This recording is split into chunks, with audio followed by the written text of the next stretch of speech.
Assalamualaikum warahmatullahi wabarakatuh dan salam sejahtera.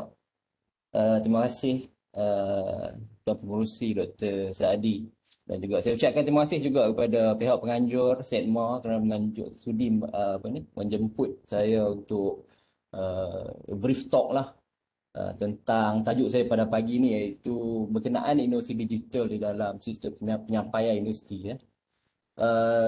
Jadi kalau kita tengok di sini, inovasi digital tu menjadi satu keutamaan lah kepada mana-mana sektor, sama ada peringkat perkhidmatan awam, di peringkat perniagaan, bisnes dan sebagainya di waktu sekarang lah, bila adanya COVID dan sebagainya.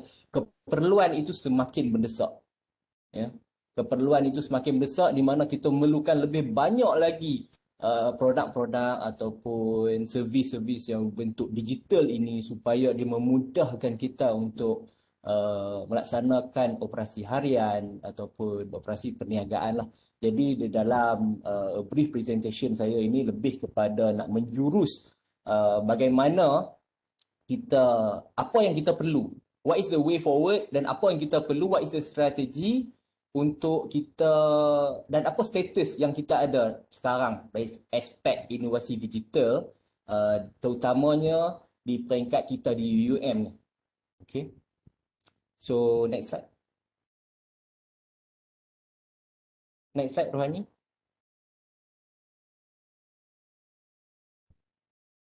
Okay, so dari aspek perspektif penyelidikan dan inovasi lah, yang ni sumber daripada RISES 2.0 daripada RIMC. Ya, kalau kita tengok daripada aspek, dia ada dua perspektif lah. Perspektif yang pertama ialah berkenaan tentang inovasi ini datang, actually inovasi ni dia boleh datang daripada semua segenap aspek kehidupan manusia sebenarnya. Ya, sama ada ia tapi yang saya simpulkan di dalam slide ni hanya dua, iaitu daripada perspektif research and innovation, penyelidikan dan inovasi, dan juga satu lagi daripada perspektif sistem penyampaian di universiti. Okey, kita tengok dulu bagaimana inovasi di dalam perspektif penyelidikan dan inovasi itu. Okey, so kalau kita tengok dekat sini, proses inovasi di dalam research and development itu dia terbahagi kepada beberapa peringkat lah. Daripada peringkat idea, yang pertama idea. Kemudian dia buat research. Bila dia buat research, dah dapat research dah siap, katakan produk dah siap ataupun servis tu dah siap, kemudian dia dah nak start kepada teknologi transfer. Okay, so maksudnya dia buatlah IP dengan ICC, kemudian cuba mengkomersialkan melalui, sama ada melalui anak syarikat ataupun melalui daripada industri ataupun lain-lain kaedah lah. Ya, so itu adalah peringkat prekom. Mungkin peringkat prekom ni juga sebenarnya, mungkin bila tengok-tengok, oh bila siap research, peringkat research ni sebenarnya dia masih belum cukup untuk dia nak push produk dia kepada market. So di peringkat prekom ni sebenarnya dia memerlukan lebih lagi development supaya dia suit kepada needs customer tadi. So development ini diperlukan. Sebab tu dia kata research and development, R&D. Development itu diperlukan bagi kita cater the needs kepada industri ataupun kepada customer kita. Okay. Kemudian barulah commercialization itu berlaku. Di peringkat kita ada agreement dengan anak syarikat dan seterusnya, ataupun bersama syarikat-syarikat yang berminat lah. Okey, di peringkat prekom ni juga berlakunya proses-proses di mana kemungkinan grant-grant prekom itu cuba untuk kita cuba bid untuk mendapatkan grant prekom di mana-mana agensi lah, MTDC, MDEC, Magic dan sebagainya. Okay. Tapi of course selalunya grant-grant prekom ni dia incline towards science and technology lah. Okay. Tetapi saya suka untuk nak, kalau boleh dalam bahasa software engineering tu dia kata reverse engineer. Reverse engineering. Supaya di peringkat ideation itu sebenarnya impact dia macam ni lah. Kalau kita tengok dia macam satu production line. Okay. So production line itu, katakan idea itu tak baik, bagaimana di peringkat belakang tu commercialization tu dalam satu kilang kan, katakan di peringkat production, di peringkat idea marketing, di peringkat awal nak buat ideation tu dah tak cukup baik, Kemudian bila nak sales department, of course takkan boleh buat sales sebab produk yang dihasilkan itu tidak baik. Jadi di dalam pemikiran bila kita buat research proposal itu perlu di-embed nilai-nilai sama ada, of course kita tengok fokus sama ada dia nak menjadi bentuk commercialization ke atau nak menjadi lebih kepada bentuk social innovation atau community engagement, policy and what not lah. Of course dia ada tujuan-tujuan tertentu lah di dalam research. Tetapi kalau dia tujuan dia ada untuk commercialization, idea itu perlu ditest dahulu sebenarnya. Kita kena test dulu idea tu. Kalau di peringkat awal, bila kita test some hypothesis ataupun kita test some idea ini, nampak ada potential, barulah we do not waste our time and money and effort lah untuk kita nak moving forward kepada commercialization. Kalau kita tengok kita menghasilkan sesuatu produk yang very niche, market dia pun very niche, kita nak pergi market mana ni? Market ni very niche. Of course, bila niche itu nak enter to the market itu, nak dapat potential customer is very difficult. It's very, very difficult.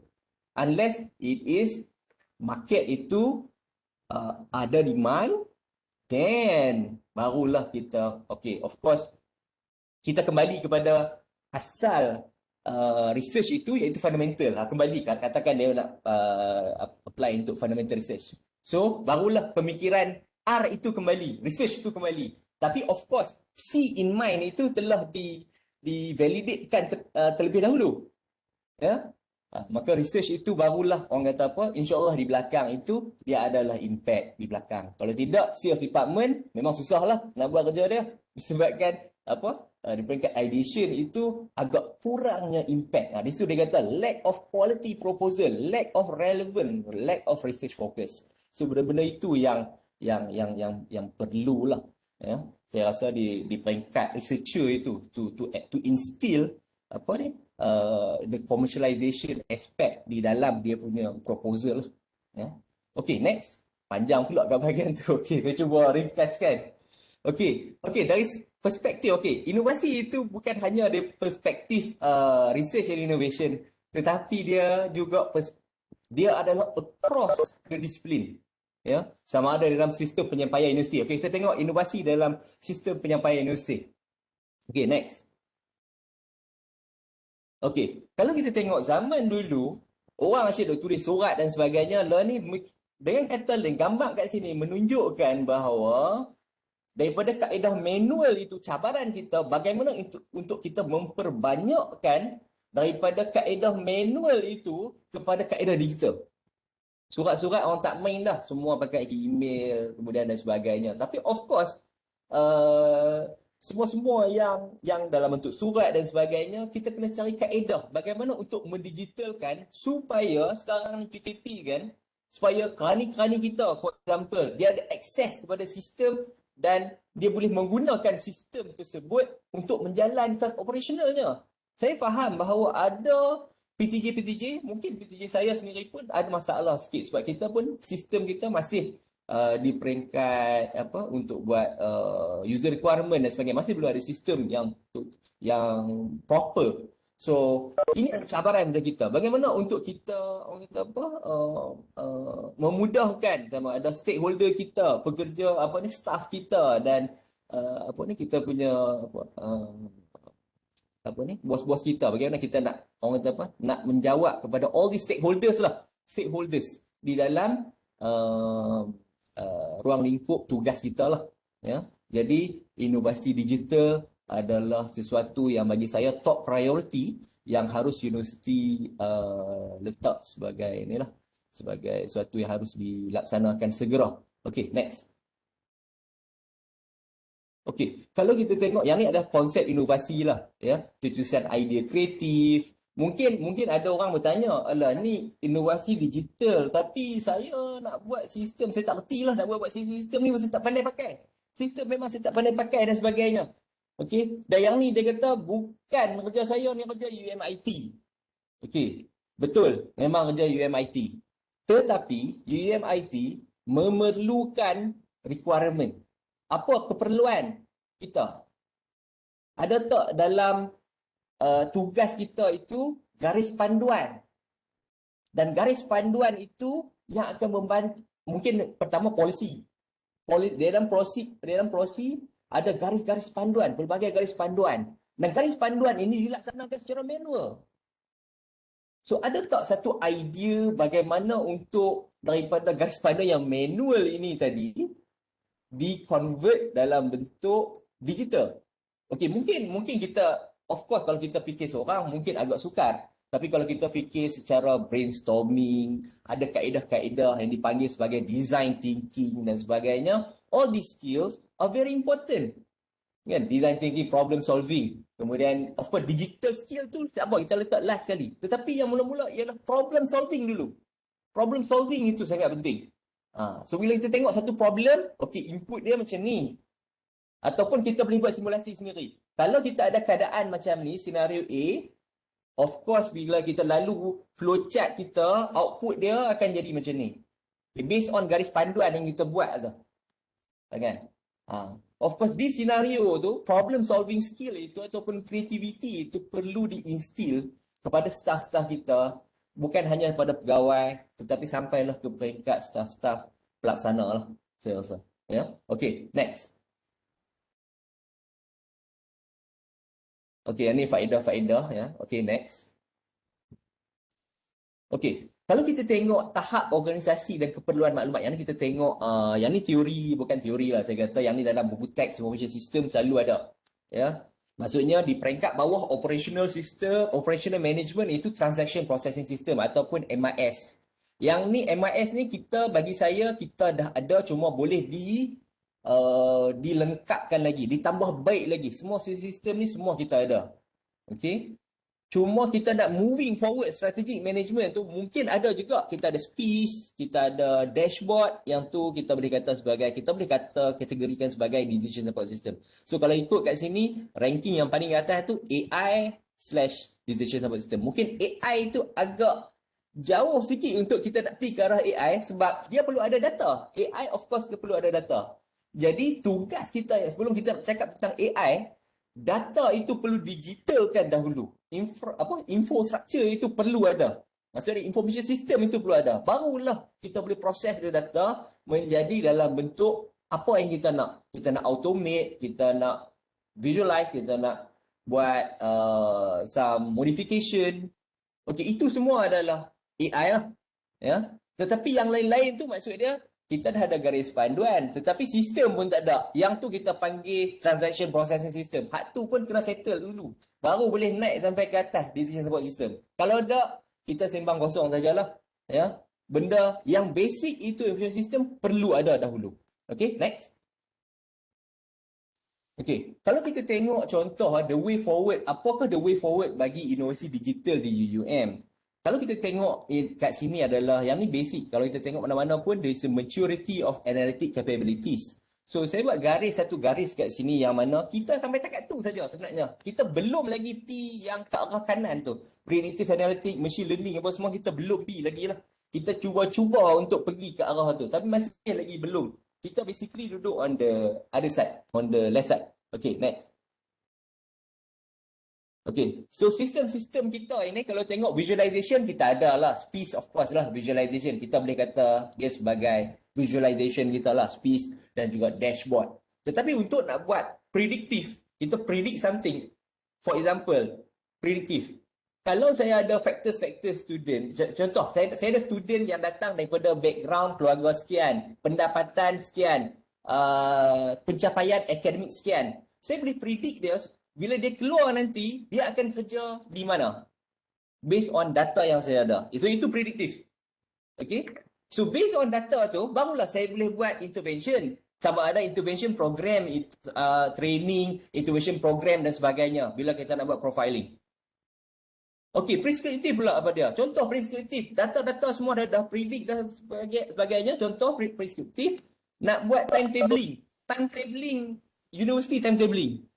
Ya, yang mengambil kira constraint dan sebagainya. Dia lebih kepada optimization. Exam of yang sekarang kita ada lebih kepada manual. Kita menggunakan kaedah manual. Tetapi calculation yang sebenarnya, mathematical behind that, mathematical model behind that adalah prescriptive analytics. Dia boleh kita automate kan sebenarnya based on constraint yang kita define. Dan terhasillah satu jadual yang berkualiti. Maksud dia, student tak ada clash. Okey, student maksud dia ada orang kata apa? Maksud dia exam dia bukan apa? Kalau bukan berturut-turut exam dia, kita boleh pisahkan exam dia supaya dia pun rasa orang kata apa? Setiap student tu rasa apa? Rasa selesa. Dia ada masa untuk study dan sebagainya. So ada lagi pelbagai constraint. Itu semua jatuh di bawah prescriptive analytics. Dan autonomous system of course dia tanpa intervention daripada human. Okay, dia automated. Apa pun dia ada trigger, dia ada sensor, dia akan trigger, dia akan automate whatever decision. Maksud dia decision tu is done automatically. Okay, without having human punya intervention. Okay. Dan of course di sebelah hujung sekali adalah tools yang perlu ada. Contoh kat sini lebih kepada Python lah ya. Yang ni yang paling famous, Python, R dan sebagainya. So skill ni yang kalau kita tengok ya apa ni sekarang staff-staff kita lebih pakai Excel kan, Excel. Okey. Tetapi sebenarnya ada demand kadang-kadang mungkin apa ni ada pegawai yang perlukan maklumat yang lebih.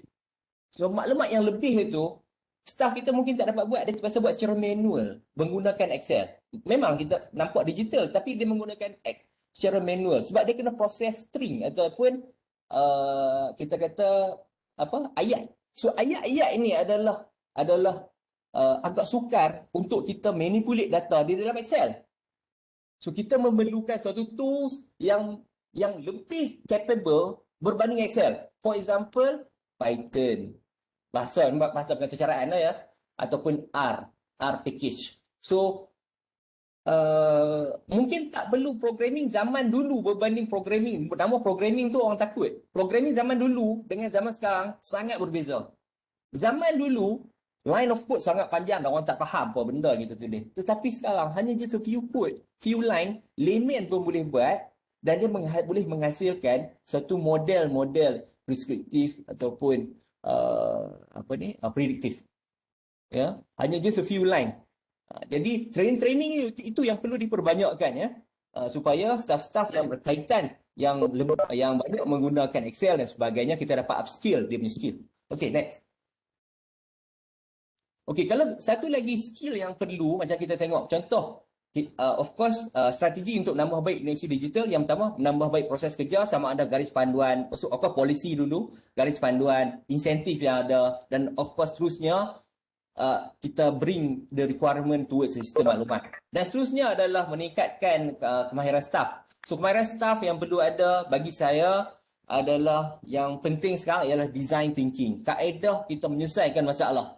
So contoh macam kita nak buat garis panduan. Kita boleh menggunakan konsep design thinking ni. Kita tengok dahulu what is the end result yang ada. Kita tengok lebih kepada human centered. Kita tengok human centered. Apa keadaan yang ada. Kemudian kita define, ideate dan seterusnya prototype terhadap garis panduan tu. Dan kita test carta alih tu. Sama ada betul ataupun tak carta alih ni. Kita test. Bukanlah maksud prototype itu sistem persi. Ya, tetapi polisi itu harus betul. Sekiranya polisi atau garis panduan itu betul, maka sistem akan follow garis panduan atau polisi saja. Sistem dia tak boleh buat sendiri dia tanpa ada garis panduan. So garis panduan manusia yang letak. So sistem akan ikut manusia, bukan manusia ikut sistem. Okay? Dan last sekali barulah kemahiran digital itu kita instill lah bagi saya. Ya. Tetapi yang penting penyelesaian masalah itu penting. Okay, next.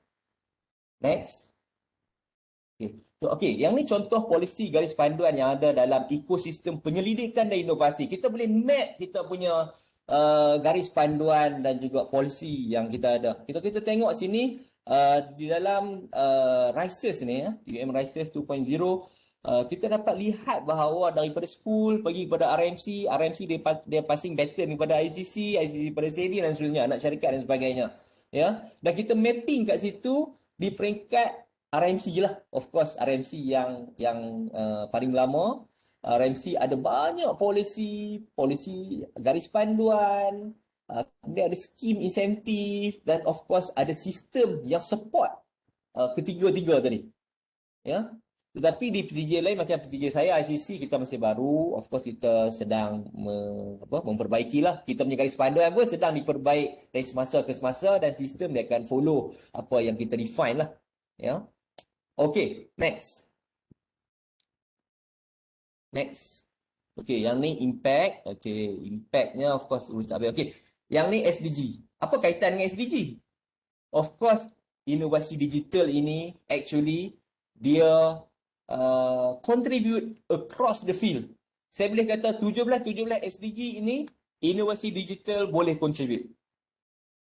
Tetapi dalam konteks university, kita lebih inclined towards next. Quality education, decent work, dan of course the infrastructure lah. Jadi yang tu sajalah slide saya untuk pembentangan saya pada pagi ini. Mungkin ada soalan. Terima kasih. Saya terus kembali pada fungsi majlis.